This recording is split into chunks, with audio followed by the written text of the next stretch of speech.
வணக்கம் மாணவர்களே, உங்கள் எல்லோரையும் ரோஜா தோட்டம் சேனலுக்கு அன்போடு வரவேற்கிறேன். மாணவர்களே, இன்று நாம் குடித்தலைமையில் இருந்து பேரரசு வரை என்ற 6ஆம் வகுப்பு சமூக அறிவியல் பாடத்தில் தரப்பட்டுள்ள மதிப்பீடு வினாக்களுக்கான விடைகளை பார்ப்போமா? முதலில் சரியான விடையை தேர்ந்தெடுக்கவும். 1. 4 மகாஜன பதங்களில் மிகவும் வலிமையான அரசு எது? சரியான விடை மகதம். 2. கீழ்கண்டவர்களில் கௌதம புத்தரின் சமகாலத்தை சேர்ந்தவர் யார்? சரியான விடை அஜாத சத்ரு. அஜாத சத்ரு. 3. கீழ்காண்பனவற்றில் எது மௌரியர் காலத்திற்கான சான்றுகளாகும்? சரியான விடை அர்த்த சாஸ்திரம், இண்டிகா, முத்ரா ராட்சசம். இவை அனைத்தும் இங்கு கொடுக்கப்பட்டுள்ள 3 நூல்களுமே மௌரியர் காலத்திற்கான சான்றுகள் தான். அதனால் இவை அனைத்தும் அப்படின்னு கொடுத்திருக்காங்க இல்லையா, அந்த ஆப்ஷனை நீங்க செலக்ட் பண்ணலாம். அடுத்தது 4. சந்திரகுப்த மௌரியர் அரியணையை துறந்து டேஷ் என்னும் சமண துறவியோடு சரவண பெலகொலாவுக்கு சென்றார். சரியான விடை பத்ரபாகு. 5. செல்யூகஸ் நிகேட்டரின் தூதுவர் டேஷ். சரியான விடை மெகஸ்தனிஸ். 6. மௌரிய வம்சத்தின் கடைசி அரசர் யார்? சரியான விடை பிருகத்ரதா. பிருகத்ரதா. அடுத்தது கூற்றை காரணத்துடன் பொருத்துக. சரியான விடையை தேர்ந்தெடு. முதல் கூற்று என்ன? அசோகர் இந்தியாவின் மாபெரும் பேரரசர் என கருதப்படுகிறார். ஆமாம், இந்த கூற்று சரிதான். இதற்கு என்ன காரணம் தரப்பட்டிருக்கு? காரணம், தர்மத்தின் கொள்கையின்படி அவர் ஆட்சி புரிந்தார். இதுவும் சரிதான். நாம் எதை விடையாக தேர்ந்தெடுக்கலாம்? கூற்று காரணம் ஆகிய இரண்டும் சரி. காரணம் கூற்றுக்கான சரியான விளக்கமாகும். இதை செலக்ட் பண்ணி போடுங்க. அடுத்தது 2. கீழே கொடுக்கப்பட்டுள்ள கூற்றுகளில் எவை சரி? கூற்று 1. ஒட்டுமொத்த இந்தியாவை ஒரே ஆட்சியின் கீழ் இணைத்த முதல் அரசர் சந்திரகுப்த மௌரியர் ஆவார். இது தவறு மாணவர்களே. கூற்று 2 என்ன? மௌரியரின் நிர்வாகம் பற்றிய செய்திகளை அர்த்த சாஸ்திரம் வழங்குகிறது. இந்த கூற்று சரி. ஆக நாம் எதை விடையாக எழுதலாம்? 2 மட்டும் அப்படின்னு ஒரு ஆப்ஷன் இருக்கு இல்லையா, அதை செலக்ட் பண்ணி எழுதுங்க. அடுத்தது 3வது கேள்வி. கீழே கொடுக்கப்பட்டுள்ள கூற்றுகளை கவனமாக கவனி. அக்கூற்றுகளில் சரியானது எது, எவை என கண்டுபிடி. 1. மகதத்தின் முதல் அரசர் சந்திரகுப்த மௌரியர். இது தவறு. முதல் அரசர் யாருன்னா பிம்பிசாரர். சந்திரகுப்த மௌரியர் கிடையாது. அதனால் இந்த கூற்று தவறுன்னு போட்டுக்கலாம். 2வது கூற்று என்ன? ராஜகிருகம் மகதத்தின் தலைநகராய் இருந்தது. இந்த கூற்று சரிதான். ஆக எதை நாம் விடையாக தேர்ந்தெடுக்கலாம்? 2 மட்டும் அப்படின்னு ஒரு ஆப்ஷன் இருக்கு இல்லையா, அதை செலக்ட் பண்ணுங்க. அடுத்தது 4. கீழ்காண்பனவற்றை காலக்கோட்டின்படி வரிசைப்படுத்தவும். நான் ஸ்ட்ரெயிட்டா சரியான விடைய சொல்றேன் மாணவர்களே. ஹரியங்கா, சிசுநாகா, நந்தா, மௌரியா. இந்த ஆப்ஷன் சரியான காலவரிசையில இருக்கு. அதனால இதை செலக்ட் பண்ணுங்க. அடுத்தது கீழ்கண்டவைகளில் எது மகத பேரரசின் எழுச்சிக்கு காரணமாயிற்று? முக்கியத்துவம் வாய்ந்த அமைவிடம். ஆமாம், இந்த கூற்று சரி. அடர்ந்த காடுகள் மரங்களையும் யானைகளையும் வழங்கின. ஆமாம், இதுவும் சரி. கடலின் மீதான ஆதிக்கம். கடலின் மீதான ஆதிக்கம் அப்படிங்கிற பாயிண்ட் ஸ்ட்ரெயிட்டா புத்தகத்துல தரப்படல, ஆனா மறைமுகமா கொடுத்திருக்காங்க. எப்படி தெரியுமா?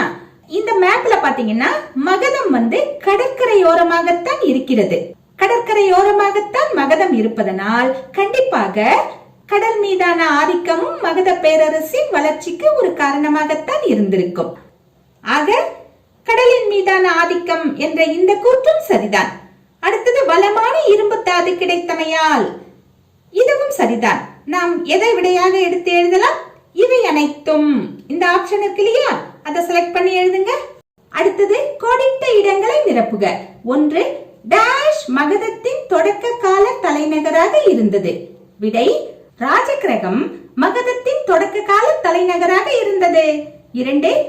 முத்ர ராட்சசத்தை இதை முத்ரா ராட்சசம் என்றும் உச்சரிக்கலாம் மாணவர்களே. முத்ரா ராட்சசத்தை எழுதியவர் டேஷ். விடை விசாக தத்தர். 3 டேஷ் பிந்துசாரரின் மகனாவார். விடை அசோகர் பிந்துசாரரின் மகனாவார். இந்த இடத்துல நீங்க ஒன்றை புரிஞ்சுக்கணும் மாணவர்களே, பிந்துசாரர் என்பவர் வேறு, பிம்பிசாரர் என்பவர் வேறு. பிந்துசாரரின் மகன் அசோகர், பிம்பிசாரரின் மகன் அஜாத சத்ரு. குழப்பிக்காதீங்க. அடுத்தது 4 மௌரிய பேரரசை தோற்றுவித்தவர் டேஷ். விடை மௌரிய பேரரசை தோற்றுவித்தவர் சந்திரகுப்த மௌரியர். 5 நாடு முழுவதிலும் தர்மத்தை பரப்புவதற்காக டேஷ் பணியமர்த்தப்பட்டனர். விடை நாடு முழுவதிலும் தர்மத்தை பரப்புவதற்காக தர்ம மகா மாத்திரர்கள் பணியமர்த்தப்பட்டனர். அடுத்தது சரியா தவறா? 1 தேவனாம்பியா என்னும் பட்டம் சந்திரகுப்த மௌரியருக்கு வழங்கப்பட்டது. இது தவறு மாணவர்களே, ஏன்னா அசோகருக்கு தான் அந்த பட்டம் கொடுக்கப்பட்டது, அதனால தவறு போட்டுக்கோங்க. 2 அசோகர் கலிங்க போரில் தோல்வி அடைந்த பின் போரை கைவிட்டார். இதுவும் தவறு. அசோகர் வெற்றி அடைந்தார், கலிங்க போரில் வெற்றி அடைந்தார், வெற்றி பெற்றாலும் அதன் பிறகு போரை கைவிட்டார். ஆக கொடுக்கப்பட்ட கூற்று தவறு. 3 அசோகருடைய தம்மா பௌத்த கொள்கைகளை அடிப்படையாக கொண்டவை. தம்மான தர்மம் மாணவர்களே, இந்த கூற்று சரிதான். 4 நமது காகித பணத்தில் இடம்பெற்றுள்ள சிங்கங்கள் ராம்பூர்வா தூண்களின் காலை சிகர பகுதியிலிருந்து பெறப்பட்டவையாகும். இந்த வாக்கிய அமைப்பு கொஞ்சம் சரியா இல்ல மாணவர்களே, நாம சரிப்படுத்திடலாம். நமது காகித பணத்தில் இடம்பெற்றுள்ள சிங்கங்கள் மற்றும் காலை ராம்பூர்வா தூண்களின் சிகர பகுதியிலிருந்து பெறப்பட்டவையாகும். வாக்கியத்தை இப்படி அமைச்சிடுங்க. இதற்கு என்ன விடை, சரியா அல்லது தவறா? இது தவறு. ஏன்னா ராம்பூர்வா தூண்கள்ல இருந்து எடுக்கப்படல. வேறு எங்கிருந்து எடுக்கப்பட்டது? சாரநாத் தூண். அடுத்தது 5 புத்தரின் உடல் உறுப்புகளின் எச்சங்கள் ஸ்தூபியின் மையத்தில் வைக்கப்பட்டுள்ளன. இது சரிதான். அடுத்தது கீழ்கண்டவற்றை பொருத்துக. முதல்ல நாம பொருத்திடலாம், அதன் பிற்பாடு அந்த வரிசை எங்க இருக்குன்னு பார்த்து செலக்ட் பண்ணலாம். சரியா? கனா இவர்களை மக்களோடு பொருத்தலாம். மெகஸ்தனிஸ் இவரை இண்டிகாவோடு பொருத்தலாம். சாணக்கியா இவரை அர்த்த சாஸ்திரத்தோடு பொருத்தலாம். தர்ம யாத்திரை இதனை மத சுற்றுப்பயணம் இதனோடு பொருத்தலாம். ஆக விடை எந்த வரிசையில் அமைந்துள்ளது? 3 4 1 2. அந்த ஆப்ஷன் எங்க இருக்கு? ஃபர்ஸ்ட் ஆப்ஷன் இருக்கு இல்லையா, அதை செலக்ட் பண்ணுங்க. அடுத்தது 1 அல்லது 2 வாக்கியங்களில் விடையளிக்கவும். 1 மௌரியர் காலத்திற்கான 2 இலக்கிய சான்றுகளை குறிப்பிடவும். சொல்லலாமா? கௌடில்யர் எழுதிய அர்த்த சாஸ்திரம், விசாக தத்தர் எழுதிய முத்ரா ராட்சசம், மாமூலனார் எழுதிய அகநானூறு. இந்த இடத்துல நம்ம இண்டிகாவை எழுத வேண்டாம் மாணவர்களே, ஏன்னா அது பயண குறிப்பு நூல், மெகஸ்தனிஸ் எழுதியது. நமக்கு இலக்கிய சான்றுகள் தான் கேட்டிருக்காங்க, அதனால இதோடு முடித்துக் கொள்ளலாம். அடுத்தது ஸ்தூபி என்றால் என்ன? செங்கல் அல்லது கற்களால் கட்டப்பட்டுள்ள அரைக்கோள வடிவமுடைய குவிமாடம் போன்ற அமைப்பை ஸ்தூபி என்கிறோம். எடுத்துக்காட்டு சாஞ்சி ஸ்தூபி. புத்தரின் உடல் உறுப்புகளின் எச்சங்கள் ஸ்தூபியின் மையத்தில் வைக்கப்பட்டிருக்கும். ஸ்தூபியோடைய அமைப்பு படத்துல பாத்துக்கோங்க. அடுத்த கேள்வி 3 மகத அரச வம்சங்களின் பெயர்களை குறிப்பிடுக. 4 வம்சங்கள் இருக்கு இல்லையா? 4 அரச வம்சங்கள் மகதத்தை ஆண்டன. ஹரியங்கா வம்சம், சிசுநாக வம்சம், நந்த வம்சம், மௌரிய வம்சம். அடுத்தது 4வது கேள்வி, மௌரியர் காலத்தில் அரசு வருவாய் எவற்றிலிருந்து பெறப்பட்டது? எந்த வகையில இன்கம் இருந்தது கவர்மெண்ட்டுக்கு அப்படின்னு கேக்குறாங்க. விடை எழுதலாமா? நிலங்களே அரசுக்கு அதிக வருவாயை ஈட்டி தந்தன. பாலி, பாகா போன்ற வரிகள் வசூலிக்கப்பட்டன. மொத்த விளைச்சலில் 1/6 பங்கு நிலவரியாக வசூலிக்கப்பட்டது. இந்த நிலவரியை தான் பாகா அப்படின்னு சொல்றது. காடுகள், சுரங்கங்கள், உப்பு மற்றும் நீர்ப்பாசனம் ஆகியவற்றிலிருந்து பெறப்பட்ட வரிகள் அரசுக்கு கூடுதல் வருவாயை தந்தன. 5வது கேள்வி, நகரங்களின் நிர்வாகத்தில் நகரிகாவுக்கு உதவியவர் யார்? விடை, நகரங்களின் நிர்வாகத்தில் நகரிகாவுக்கு உதவியவர்கள் ஸ்தானிகா, கோபா ஆவார்கள். அடுத்தது 6வது கேள்வி, அசோகரின் 2 மற்றும் 13ஆம் பாறை பேராணைகளில் இருந்து நீங்கள் அறிவதென்ன? விடை, அசோகருடைய 2 மற்றும் 13ஆம் பாறை கல்வெட்டுகள் மூவேந்தர்களான பாண்டியர், சோழர், கேரள புத்திரர் ஆகியோரையும் சத்திய புத்திரர்களையும் குறிப்பிடுகின்றன. இதிலிருந்து இந்தியாவின் கடை கோடி வரை அசோகர் பயணம் மேற்கொண்டுள்ளார் என்பது தெரிகிறது. இவரை கடைகோடி வரைக்கும் பயணம் மேற்கொள்ளவேதான் அவர்களை பற்றி எல்லாம் தெரிஞ்சிருக்கு. அத பாறை கல்வெட்டுகளிலும் அவர் பொறித்துள்ளார். அடுத்தது 7வது கேள்வி. மௌரியர்களை பற்றி குறிப்பிடுகின்ற ஒரு தமிழ் நூல் கூறுக. மௌரியரை பத்தி நிறைய நூல் சொல்லுது. அர்த்த சாஸ்திரம் சொல்லுது, முத்ரா ராட்சசம் சொல்லுது, இண்டிகா சொல்லுது, எல்லாம் சொல்லுது. ஆனா நம்முடைய தமிழ் நூல் எது அப்படின்னு கேக்குறாங்க. எதுன்னா மாமூலனார் எழுதிய அகநானூறு ஆகும். அடுத்தது கீழ்காணும் வினாக்களுக்கு விடையளி. 1. பௌத்தத்தை பரப்புவதற்கு அசோகர் என்ன செய்தார்? ஏதேனும் 3 கேட்டிருக்காங்க. பார்ப்போமா? அசோகர் தன்னுடைய மகன் மகிந்தாவையும் மகள் சங்கமித்ராவையும் பௌத்தத்தை பரப்புவதற்காக இலங்கைக்கு அனுப்பி வைத்தார். தம்மத்தின் கொள்கைகளை பரப்புவதற்காக, தம்மம்னா தர்மம், தம்மத்தின் கொள்கைகளை பரப்புவதற்காக மேற்கு ஆசியா, எகிப்து, கிழக்கு ஐரோப்பா ஆகிய பகுதிகளுக்கு சமய பரப்பாளர்களை அனுப்பி வைத்தார். பேரரசு முழுவதிலும் பௌத்த மதத்தை பரப்புவதற்காக தர்ம மகா மாத்திரர்கள் என்னும் புதிய அதிகாரிகளை நியமித்தார். அசோகர் தனது தலைநகரான பாடலிபுத்திரத்தில் 3ஆம் பௌத்த மத மாநாட்டை கூட்டினார். அடுத்தது 2வது கேள்வி. மகதத்தின் எழுச்சிக்கான காரணங்களில் ஏதாவது 3 எழுதுக. புத்தகத்துல மகதத்தின் எழுச்சிக்கான காரணங்கள் அப்படின்னு டைட்டில் போட்டு வரிசையா கொடுத்திருக்காங்க மன்னர்களே. அதை அப்படியே எழுதலாம். இதுல 5 பாயிண்ட் கொடுத்திருக்காங்க. இதில் ஏதாவது 3 தேர்ந்தெடுத்து எழுதலாம். விடைய பார்ப்போமா? மகதம் கங்கை சமவெளியின் கீழ்ப்பகுதியில் அமைந்திருந்தது. வளம் மிகுந்த இந்த சமவெளி வேளாண் விளைச்சலை அதிகரித்தது. அடர்ந்த காடுகள் மரங்களையும் யானைகளையும் வழங்கியது. அதிக அளவிலான கனிம வளங்கள், குறிப்பாக இரும்பு ஆயுதங்கள் செய்ய உதவியது. வணிக வர்த்தக வளர்ச்சி மக்களை இடம் விட்டு இடம் சென்று கலை மற்றும் தொழில் மையங்களில் குடியேற செய்தது. இவற்றின் விளைவாக நகரமயமாதல் ஏற்பட்டது. மேற்கண்ட காரணங்களினால் மகதத்தில் எழுச்சி ஏற்பட்டது. அடுத்தது உயர் சிந்தனை வினாக்கள். 2 கேள்வி கொடுத்திருக்காங்க. முதல் கேள்வி என்ன? கலிங்க போர் அசோகரது வாழ்வில் ஒரு திருப்பு முனையாக அமைந்தது. எவ்வாறு? அசோகர் கலிங்கத்தின் மேல போர் தொடுக்கிறாரு. கலிங்கம்னா இப்போ இருக்கிற ஒடிசா மன்னர்களே. அந்த போர்ல வெற்றியும் பெறாரு. ஆனா பாருங்க, அந்த வெற்றி அவருக்கு மகிழ்ச்சியை தரல. ஏன்னா அந்த போரினால் ஏற்பட்ட பாதிப்புகளை அவர் பார்வையிடுறாரு. மக்களுக்கு பாதிப்பு ஏற்பட்டிருந்தது, விலங்குகளுக்கு பாதிப்பு ஏற்பட்டிருந்தது, பொருட்களுக்கு பாதிப்பு ஏற்பட்டிருந்தது, மக்கள் உடம்பில் ஏற்பட்ட காயங்கள், இறப்புகள், இவையெல்லாம் அவர் மனசை போட்டு வாட்டிச்சு. அதுக்கப்புறம் அவர் லைஃப்ல ஒரு டர்னிங் பாயிண்ட் ஏற்பட்டுச்சு. இந்த போர் நமக்கு எதுக்கு? நாம இதை விட்டுட்டு தர்மத்தின் வழியில், அதாவது பௌத்த மதத்தை பின்பற்றி மக்களுக்கு நல்லது செய்யலாம், அமைதியான வாழ்வை தேடும் முயற்சியில் இறங்குறாரு. அதே அமைதியை மக்களுக்கு தரவும் ஆர்வப்படுறாரு. அதனால பௌத்த மதத்தை பரப்புவதற்காக பல்வேறு முயற்சிகளை செய்கிறார். இதுதான் அசோகர் வாழ்வில் ஏற்பட்ட திருப்புமுனை. விடையாக எழுதுவோமா? கிமு 261 நடைபெற்ற கலிங்க போர் அசோகரது வாழ்வில் ஒரு திருப்பு முனையாக அமைந்தது. எவ்வாறெனில், அசோகர் அந்த போரில் வெற்றி பெற்றாலும் அவர் மகிழ்ச்சி அடையவில்லை. அந்த போரின் பாதிப்புகளை அவர் நேரடியாக கண்டார். தனி ஒரு அரசனின் வெற்றிக்காக சாமானிய மக்கள் அவதிப்படுவதா? பெற்றோர்கள், உற்றார் உறவினர்கள், சொந்த பந்தங்கள், சேர்த்து வைத்த பொருட்கள், சொத்துக்கள் அனைத்தையும் ஒரு போர் காணாமல் செய்துவிட்டதே என வருந்தினார். அதன் பிறகுதான் பௌத்த மதத்தை தழுவினார். தர்ம கொள்கைகளை பின்பற்றினார். பௌத்த மதத்தை பரப்பும் அனைத்து பணிகளையும் செய்தார்.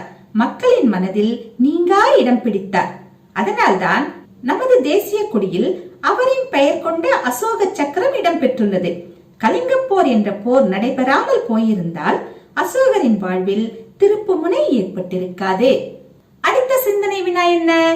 நீ அசோகரை போன்ற ஒரு அரசராக இருந்தால் மேற்கொள்ளும் ஏதேனும் 5 நலத்திட்டங்களை எழுதுக. அசோகர் மாதிரி நீ ஒரு அரசனா இருக்க, அப்போ நாட்டு மக்களுக்கு என்னென்ன நலத்திட்டங்களை செய்வாய்? உங்களை நீங்க அரசரா கற்பனை பண்ணிக்கிட்டு நீங்க என்னென்ன செய்வீங்களோ அதை எழுதணும். ஒரு உதாரணத்திற்கு இந்த விடையை பாருங்க, இத வச்சு நீங்க யோசிங்க. சரியா? நான் அசோகர் போன்ற ஒரு அரசராக இருந்தால் என்னென்ன செய்வேன்? நான் கல்விக்கு முதலிடம் கொடுத்து கட்டாய கல்வியை அமல்படுத்துவேன். சுகாதார விழிப்புணர்வை ஏற்படுத்துவேன். நாட்டில் சிறப்பான கட்டிடங்களின் கட்டமைப்பை ஏற்படுத்துவேன். அந்த கட்டமைப்பில் மழைநீர் சேகரிப்பு அமைப்பு கட்டாயம் இருக்கும். காட்டு வளமே நாட்டு வளம் அல்லவா? அதனால் காடுகளை உருவாக்குவேன். கல்வியில் ஆராய்ச்சிக்கு முன்னுரிமை தருவேன். அறிவியல் ஆராய்ச்சி, வரலாற்று ஆராய்ச்சி, விண்வெளி ஆராய்ச்சி, மருத்துவ ஆராய்ச்சி போன்றவைகளை ஊக்குவிப்பேன். சிறப்பான வேலை வாய்ப்பை ஏற்படுத்தி நம் இந்திய மனித வளம் வெளிநாட்டில் தஞ்சமடைவதை தடுப்பேன். அடுத்தது பாருங்க, படங்களை படிப்போம். இங்க என்ன படம் தரப்பட்டிருக்கு? அசோகரது கல்வெட்டுகள் காட்டப்பட்டிருக்கு இல்லையா? இத பற்றிய சில கேள்விகளை கேக்குறாங்க, பார்க்கலாமா? இது அசோகருடைய பேராணைகள் பற்றிய படம்.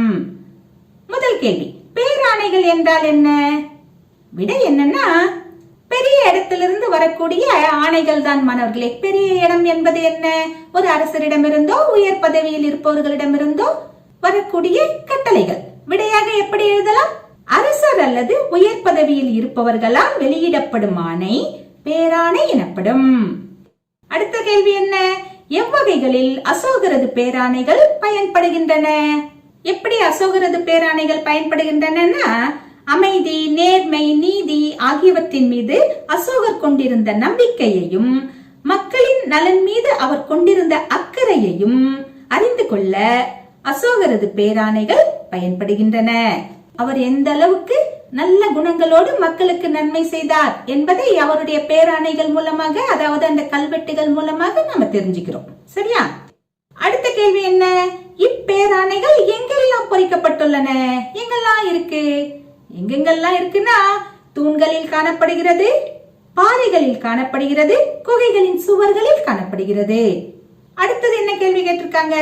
சாஞ்சி கல்வெட்டில் பயன்படுத்தப்பட்டுள்ள எழுத்து முறையின் பெயர் என்ன? எந்த எழுத்து முறைனா பிராமி எழுத்துகள். அடுத்தது, பாறை பேராணைகள் மொத்தம் எத்தனை உள்ளன? மாணவர்களே, இந்த கேள்வியில ஒரு சின்ன திருத்தத்தை செய்யலாம்.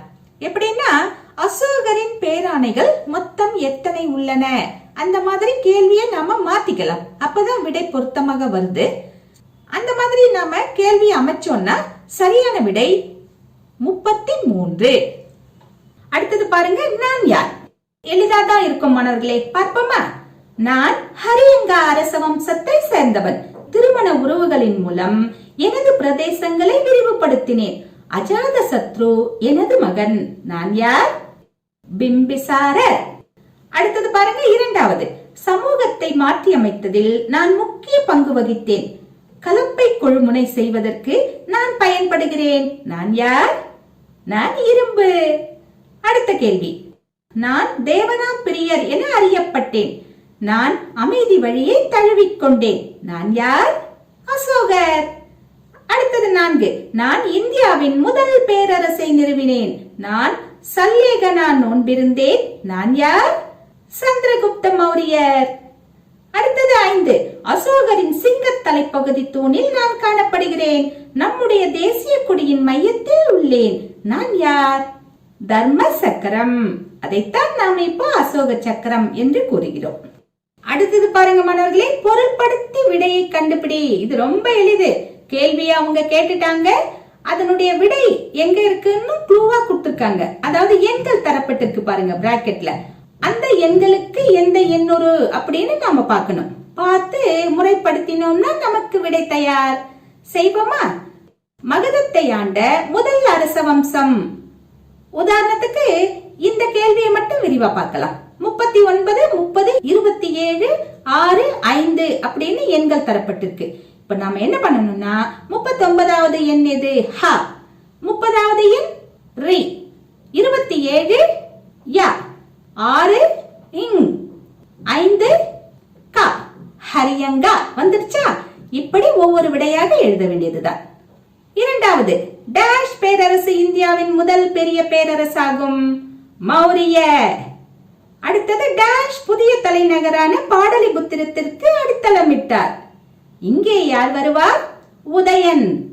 4 டேஷ் ஒரு முக்கியமான ஏற்றுமதி பொருள். இங்கு என்ன வரும்? நறுமணப் பொருள். 5 பண்டைய மகத நாட்டில் இருந்த மடாலயம் பின்னர் புகழ்பெற்ற கல்வி நிலையமாக திகழ்ந்தது. அது எது? நாலந்தா. 6 நிலவரி டேஷ் பகா. 7 கலிங்கப் போரின் பயங்கரம் டேஷ் பொறிக்கப்பட்டுள்ளது. பாறை கல்வெட்டு. 8 கிரேக்கர்கள் பிந்துசாரரை டேஷ் என்று அழைத்தனர். அமிர்த கதா. அமிர்த கதா. 9 சாரநாத் தூணின் சிகர பகுதியில் அமைந்துள்ளது டேஷ் தர்ம சக்கரம். 10 அமைச்சரவை டேஷ் என அழைக்கப்பட்டது. மந்திரி பரிஷத். மந்திரி பரிஷத். 1 வரைபடத்தில் அசோகர் பேரரசின் எல்லைகளை குறிப்பிடவும். இந்த மேப்ல பாத்துக்கோங்க. அடுத்தது என்ன கேட்டிருக்காங்க? இந்திய ஆறுகள் வரைபடத்தில் கீழ்காணும் இடங்களை குறிக்கவும். எந்தெந்த இடம்? தட்சசீலம், பாடலிபுத்திரம், உஜ்ஜயினி, சாஞ்சி, இந்திரபிரஸ்தம். இதையும் பாத்துக்கோங்க. அடுத்தது கடைசி விடை கட்டகம் கொடுத்திருக்காங்களா? இங்க விடையை பார்ப்போமா? கிமு அதாவது பொது ஆண்டிற்கு முன் 6ஆம் நூற்றாண்டில் கங்கை சமவெளி பகுதிகளில் இருந்த இருவகைப்பட்ட அரசுகளின் பெயர்கள் என்ன? விடை கனசங்கங்கள், முடியாட்சி அரசுகள். அடுத்தது 2ஆம் பௌத்த சபையை வைசாலியில் கூட்டியது யார்? காலசோகா. அடுத்தது கலிங்கத்தின் தற்போதைய பெயர் என்ன? ஒடிசா. அடுத்தது நகரத்தை நிர்வகித்தவர் டேஷ். விடை நகரிகா. அடுத்தது 3ஆம் பௌத்த சபை அசோகரால் எங்கு கூட்டப்பட்டது? பாடலிபுத்திரம். ஏதேனும் 2 மகா ஜனபதங்களின் பெயர்களை கூறு. நிறைய மகா ஜனபதங்கள் இருக்கு, 16 இருக்கு. அதுல ஏதாவது 2 எடுத்து எழுதலாம். என்ன எழுதலாம்? நான் குரு பாஞ்சாலம் எழுதியிருக்கேன். நீங்க உங்களுக்கு விருப்பப்பட்டதை எடுத்து எழுதுங்க. அடுத்தது சுதர்சனா ஏரி வெட்டப்பட்டதை குறிப்பிடும் கல்வெட்டு எது? ஜுனாகத் கிர்னார். அடுத்தது நந்த வம்சத்தின் கடைசி அரசர் யார்? தனநந்தர். அடுத்தது என்ன? கடைசி கேள்வி. மௌரியர் காலத்தில் பயன்படுத்தப்பட்ட வெள்ளி நாணயங்களின் பெயர் என்ன? பணம். மாணவர்களே, இன்று நாம் குடித்தலைமையில் இருந்து பேரரசு வரை என்ற பாடத்தில் இடம்பெறக்கூடிய மதிப்பீடு வினாக்களுக்கு விடைகளை பார்த்தோம். நாம் வேறு பாடத்தோடு மீண்டும் சந்திக்கலாம். டாடா, பபாய்.